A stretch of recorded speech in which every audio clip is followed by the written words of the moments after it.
بسم اللہ الرحمن الرحیم۔ مسعود کالج اسلام آباد کی جانب سے آن لائن لیکچرز کی سیریز برائے جماعت دہم کا آج چھٹا لیکچر۔ یہ سامنے آپ کے میرا پرسنل یوٹیوب چینل ہے۔ اس میں اگر آپ لوگوں کو کچھ لیکچر سے متعلق کوئی سوالات ہوں تو آپ مجھے کمنٹس کے ذریعے سے مجھ سے وہ سوالات پوچھ سکتے ہیں۔ گزشتہ ٹاپک جو تھا وہ محمد خان جنیجو کے بارے میں تھا۔ اب اگلا ہمارا ٹاپک ہے جہاد افغانستان اور مہاجرین کا مسئلہ اور پاکستانی معاشرے پر ان کے اثرات۔ 1979 میں روسی افواج افغانستان میں داخل ہوئیں اور پاکستان کو ایک چیلنج درپیش ہو گیا۔ اس وقت حکومت جو تھی جنرل ضیاء الحق کی تھی اور انہوں نے یہ فیصلہ کیا کہ روسی افواج کی مزاحمت، ان کے خلاف مزاحمت کریں گے افغانستان میں، کہیں ایسا نہ ہو کہ روسی افواج افغانستان کے بعد پاکستان کی طرف رخ کریں۔ تو روسی افواج کے خلاف افغان جہاد کا آغاز ہوا۔ افغانستان کے عوام روس کے حملے کے خلاف اٹھ کھڑے ہوئے اور جہاد شروع کر دیا۔ حکومت پاکستان کی اخلاقی مدد کے سبب افغانی مجاہدین کے حوصلے بلند ہو گئے۔ مجاہدین نے ہر محاذ پر روسی افواج کو برداشت شکست دی۔ 1986 تک روس بالکل مایوس اور بے بس ہو گیا، تاہم جہاد جاری رہا۔ جب اسے اپنی شکست صاف نظر آنے لگی تو اسے اپنی جان کے لالے پڑ گئے، یعنی کہ افغانستان کے افغان مجاہدین کی وجہ سے روس کمزور پڑ گیا اور وہ اپنی آپ کو اس جنگ سے نکالنے کا اس نے ارادہ کیا۔ اپریل 1988 میں جنیوا میں ایک معاہدہ ہوا امریکہ اور روس کے درمیان۔ یہ ذہن میں رکھیں کہ جو افغان جہاد ہوا اس میں افغانستان کے مجاہدین جو تھے، جن کو مجاہدین کہا گیا، ان کو پاکستان کی سپورٹ بھی تھی اور امریکہ کی بھی سپورٹ تھی۔ تو اپریل 1988 میں جنیوا کا معاہدہ ہوا۔ جنیوا جو کہ مقام ہے سوئٹزرلینڈ میں، وہاں پہ ایک معاہدہ ہوا۔ پاکستان کے وزیر اعظم محمد خان جنیجو نے بھی اس میں شرکت کی اور دستخط کیے۔ روس نے اپنی شکست تسلیم کر لی اور اس نے وعدے کے مطابق 15 فروری 1989 کو اپنی فوجیں افغانستان سے واپس بلا لی۔ اس طرح جہاد افغانستان ختم ہو گیا۔ اب پاکستان کے معاشرے پر اس جہاد کے نام نہاد جہاد کے بہت اثرات ہوئے، بہت زیادہ تر برے اثرات ہوئے۔ روس کے افغانستان پر حملے سے افغان مہاجرین کی ہجرت سب سے بڑا ایک مسئلہ تھا، کیونکہ وہاں پہ جنگ تھی تو بہت بڑی تعداد میں افغان مہاجرین پاکستان میں داخل ہو گئے۔ تقریباً 30 لاکھ سے زیادہ تو صرف رجسٹرڈ تھے، بلکہ اس سے بہت بڑی تعداد ان رجسٹرڈ بھی، جو کہ ہمارے کسی شماریات میں جن کا حساب نہیں تھا، وہ بھی موجود تھے۔ 30 لاکھ سے زائد افغان مہاجرین یہاں پہ جو لکھا ہوا ہے ہجرت کر کے پاکستان میں آئے۔ حکومت پاکستان اسلامی برادری کے احساس اور انسانی جذبے کے تحت ان مہاجرین کو اپنے ہاں پناہ دی اور ان کی اچھی طرح مدد بھی کی۔ افغان مسئلے پر جنرل ضیاء الحق کی خدمات قابل تحسین ہیں۔ اپنی کامیاب افغان پالیسی کی وجہ سے پاکستان کو عالمی سطح پر بہت پذیرائی ملی۔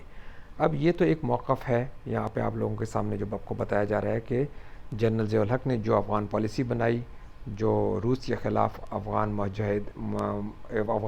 مجاہدین کی مدد کی اور امریکہ کے ساتھ دیا، تو یہ ایک موقف یہ ہے کہ یہ بہت کامیاب پالیسی تھی۔ مگر اس کے برعکس دوسرا موقف بھی ہے کہ پاکستان کو اس جنگ میں شامل نہیں ہونا چاہیے تھا، کیونکہ اس کی جو منفی اثرات ہیں ہمارے معاشرے پر، مہاجرین کی شکل میں، ہیروئن کی جو اسمگلنگ ہے اس کی شکل میں، یا جرائم کی شکل میں، یا اسلحے کی بھرمار کی شکل میں ہم پر بہت زیادہ ہوا۔ یہ دوسرا موقف بھی موجود ہے۔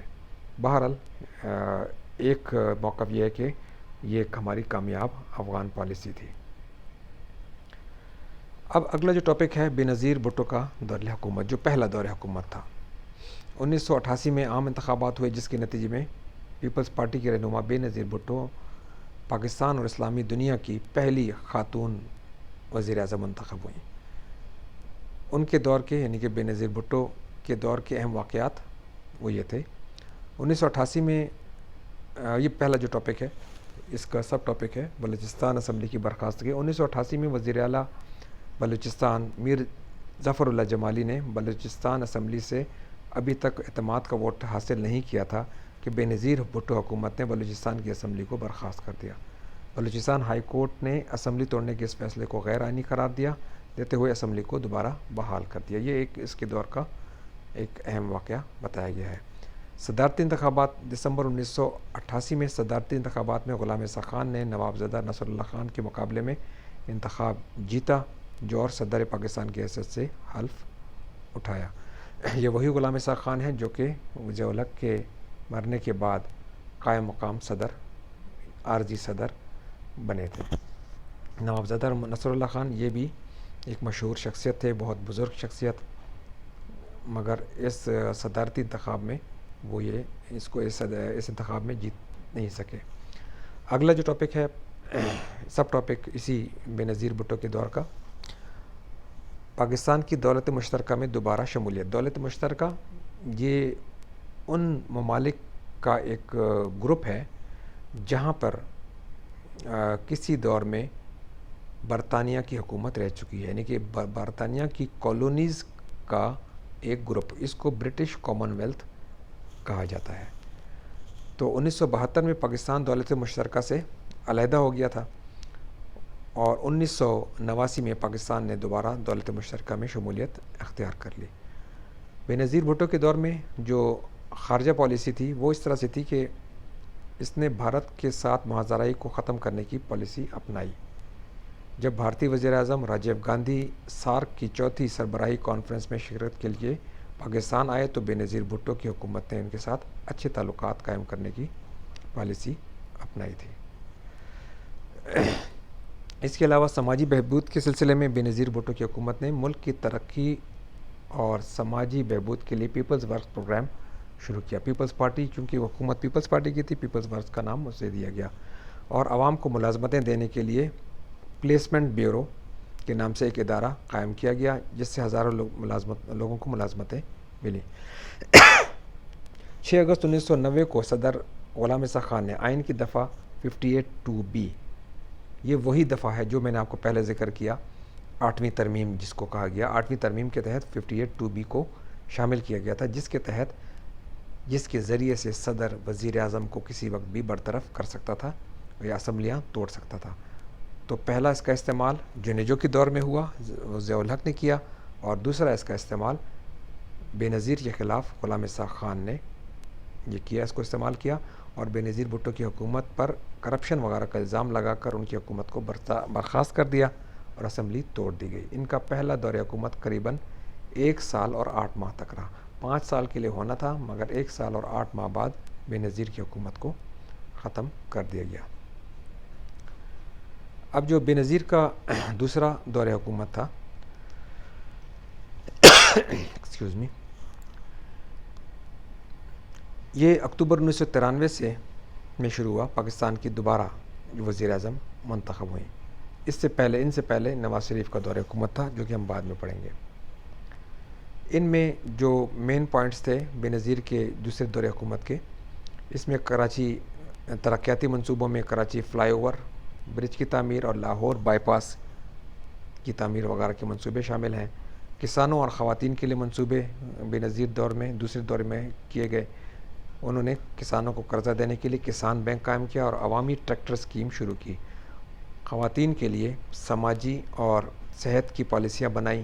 خواتین پولیس اسٹیشن اور عدالتیں بھی قائم کی گئیں، جس سے خواتین کی حوصلہ افزائی ہوئی۔ 8واں 5 سالہ منصوبہ اس دور میں پیش کیا گیا 1993 میں۔ 5 سالہ منصوبہ ایک 5 سال کا ویژن ہوتا ہے، جس میں یہ بتایا جاتا ہے کہ اگلے 5 سالوں میں یہ حکومت کی ترجیحات ہوں گی، یہ مین اقدامات کیے جائیں گے، اور ان اقدامات کو، ان مقاصد کو حاصل کرنے کے لیے کیا طریقہ کار اپنایا جائے گا۔ اس 5 سالہ منصوبے سے ترقی میں تیز رفتاری آئی تھی۔ بے نظیر کے دور میں، دوسرے دور میں، بیرونی دورے اور مسئلہ کشمیر، بے نظیر نے ایران اور ترکی کے کامیاب دورے کیے، مسئلہ کشمیر پر ان ممالک کی حمایت حاصل کی اور مختلف شعبوں میں تعاون کے کئی سمجھوتے کیے، ایگریمنٹس کیے۔ تعاون یعنی کہ مدد مختلف شعبوں میں، اس میں اکانومی بھی آ سکتی ہے، اس میں زراعت بھی آ سکتی ہے، کوئی بھی ہو سکتا ہے۔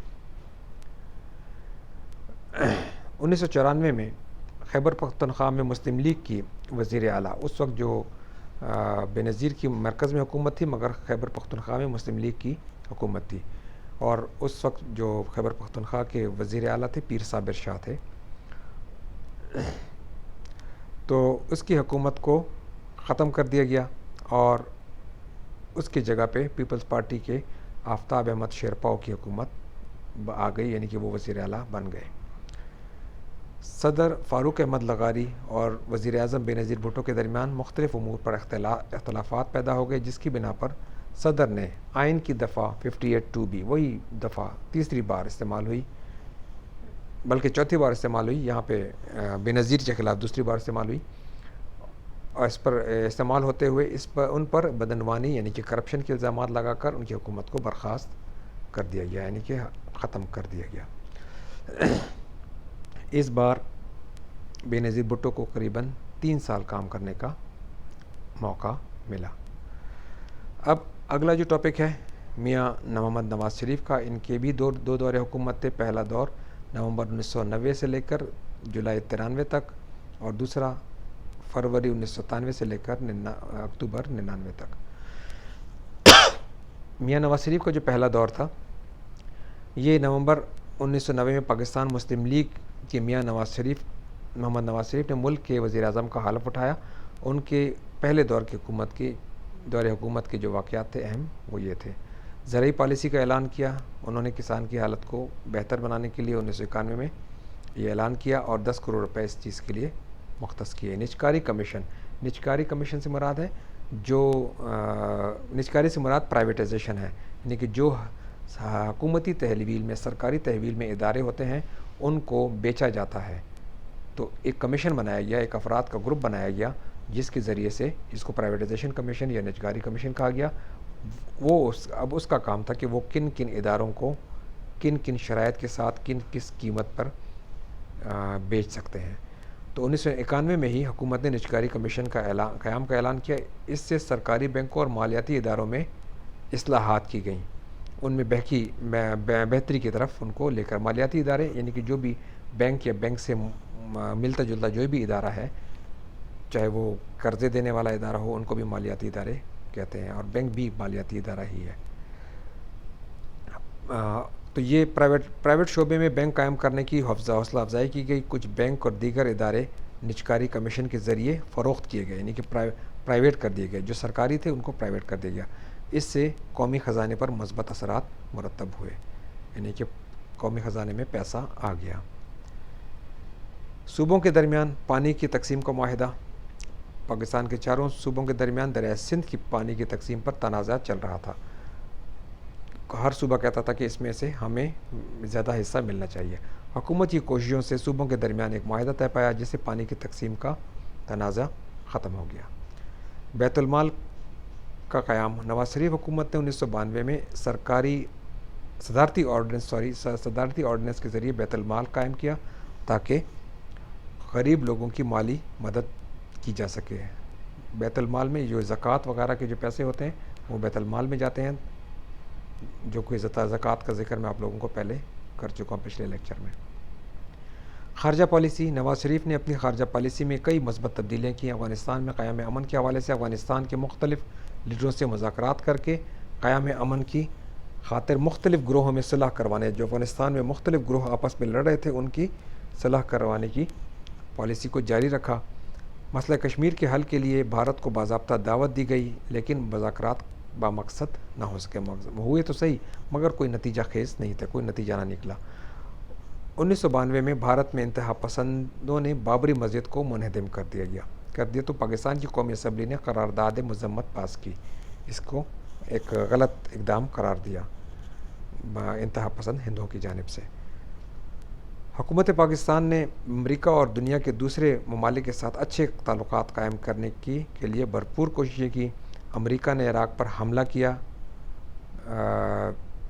تو حکومت پاکستان نے محتاط پالیسی اختیار کی۔ محتاط پالیسی سے مراد نہ اس وقت جو عراق میں حکومتی صدام حسین، نہ اس کی حمایت میں بات کی مکمل طور پہ، نہ امریکہ کے حملے کی حمایت میں بات کی۔ محتاط پالیسی اس کو کہا گیا۔ عوامی منصوبے جو نواز شریف نے اپنے پہلے دور حکومت میں کیے، اس میں تعمیر وطن پروگرام، خود و روزگار اسکیم جس میں لوگوں کو قرضے وغیرہ دیے گئے، موٹر وے کا پروجیکٹ، اور yellow cab scheme. Yellow cab میں جو ٹیکسیز، پیلی ٹیکسیاں بے روزگار نوجوانوں کو دی گئیں، جن کی جو پھر قسطوں کی شکل میں پیسوں اس کی قیمت کو حکومت کو واپس دیتے تھے. اس طرح کی حکومت اقدامات سے عوام کو کافی فائدہ ہوا. نواز شریف کی حکومت کی برطرفی. اپریل 1993 میں صدر غلام رضا خان نے آئین کی شیخ 58(2)B، وہی والی 58(2)B جو پہلے بھی جنیجو اور بے نظیر پر لگ چکی ہے، اس کا سہارا لے کر غلام رضا خان نے نواز شریف کی حکومت کو برطرف کر دیا. ان کی حکومت تقریباً 2.5 سال چلی. مسٹر بلخ شیر مزاری کو نگران وزیر اعظم بنا دیا گیا. عارضی نگرانی، یعنی کہ جب تک انتخابات نہیں ہوتے اس وقت تک جو نگران کیئر ٹیکر پرائم منسٹر بنا دیا گیا. مسلم لیگ نے صدر کے فیصلے کے خلاف سپریم کورٹ میں اپیل دائر کی. سپریم کورٹ نے صدر کے احکامات کو مسترد کرتے ہوئے میاں نواز شریف کی حکومت بحال کر دی، مگر صدر غلام اسحاق اور میاں نواز شریف کے درمیان اختلافات شدت اختیار کر گئے. یعنی کہ اسمبلی تو بحال ہو گئی مگر ان کے درمیان اتنے اختلافات تھے، آخر کار نواز شریف نے جولائی 1993 کو وزارت عظمیٰ سے استعفیٰ دے دیا.